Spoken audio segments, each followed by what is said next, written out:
নমস্কার বন্ধুরা, নবদিগন্ত চ্যানেলের পক্ষ থেকে আপনাদের সকলকে জানাই স্বাগতম। তো বন্ধুরা, এখন আমি আপনাদের সাথে যে আপডেটটি শেয়ার করতে চলেছি সেটি হচ্ছে, আজকে কিন্তু আপনারা জানেন এসএসসি চাকরি বাতিল মামলা যেমন হাই ভোল্টেজ মামলা রয়েছে, ঠিক তেমনই 2014 প্রাইমারি টেটের যে প্রশ্নবুল মামলা, যেখানে 6 নম্বর করে দেওয়ার বিষয় রয়েছে প্রত্যেক ক্যান্ডিডেটকে, কয়েক লক্ষ প্রায় 13 লক্ষ পরীক্ষার্থীর ভবিষ্যৎ কিন্তু নির্ধারিত হতে চলেছে আজকে সুপ্রিম কোর্টে। তো এই বিষয়ে আপনাদের সাথে বিস্তারিত এই ভিডিওতে আমি আপনাদেরকে সমস্ত বিষয় জানাতে চলেছি। আপনারা সম্পূর্ণ ভিডিওটি দেখুন, ভিডিওটি আপনাদের জন্য ভীষণ ইনফরমেটিভ হতে চলেছে। তবে তার আগে বলে রাখি, যারা প্রথমবার চ্যানেলটি দেখছেন আপনারা অবশ্যই চ্যানেলটিকে সাবস্ক্রাইব করে দেবেন। তো চলুন তাহলে আমরা দেখে নিই যে ম্যাট 1594 মামলা, যেটি কলকাতা হাইকোর্ট থেকে বর্তমানে সুপ্রিম কোর্টে রয়েছে, সেই মামলা নিয়ে কী আপডেট উঠে আসছে। তো বন্ধুরা, আপনারা জানেন যে কলকাতা হাইকোর্টে দীর্ঘদিন কিন্তু ম্যাট 1594 বা 2014 প্রাইমারি টেটের যে 6টি প্রশ্ন ভুল ডেকেছিলেন তৎকালীন পর্ষদ সভাপতি মানিক ভট্টাচার্য, যেটাকে ইস্যু করে কিন্তু অনেক ক্যান্ডিডেটকে চাকরি দিয়েছেন তিনি ঘুরপথে।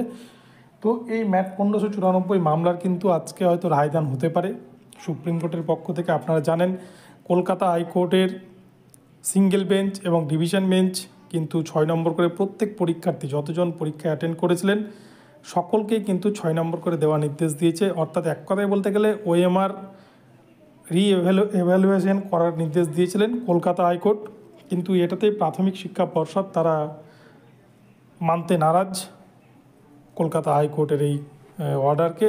সেই জন্য তারা কিন্তু বিষয়টিকে ধামাচাপা দেওয়ার জন্য সুপ্রিম কোর্টে দ্বারস্থ হয়েছেন। যদি কোনোভাবে এড়ানো যায় এই 6 নম্বর করে দেওয়া, তাহলে অনেক ক্যান্ডিডেটকে চাকরি দেওয়া থেকে বিরত থাকতে হবে তাদেরকে, বা পাস করানো থেকে বিরত থাকতে হবে। তো এই বিষয় নিয়ে আপনারা জানেন প্রায় 1 বছরের বেশি সময় ধরে কিন্তু সুপ্রিম কোর্টে মামলাটি শীত ঘুমে রয়েছে। তো আজকে মামলাটি উঠতে চলেছে সুপ্রিম কোর্টে।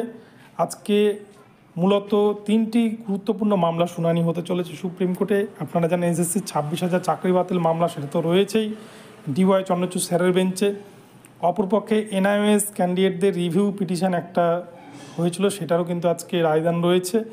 এবং এছাড়াও 2014 প্রাইমারি টেটের এই যে 6 নম্বর করে দেওয়ার যে বিষয়টি, যেখানে 13 লক্ষ পরীক্ষার্থীর ভবিষ্যৎ পুরো জড়িয়ে রয়েছে, এই বিষয়টিও কিন্তু আজকে রয়েছে। তো আজকে 3টি মামলার ক্ষেত্রে কী নির্দেশ আসে সেটাই দেখার। তবে তার মধ্যে কিন্তু সবথেকে গুরুত্বপূর্ণ আজকে এসএসসি চাকরি বাতিল মামলা এবং ম্যাট 1594 যে 6 নম্বর করে প্রশ্নবুল মামলা, যেখানে 13 লক্ষ পরীক্ষার্থীর ভবিষ্যৎ জড়িয়েছে, এই মামলাটিও কিন্তু ভীষণ গুরুত্বপূর্ণ।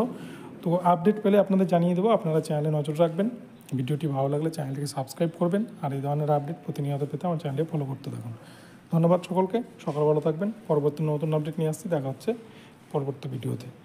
ধন্যবাদ।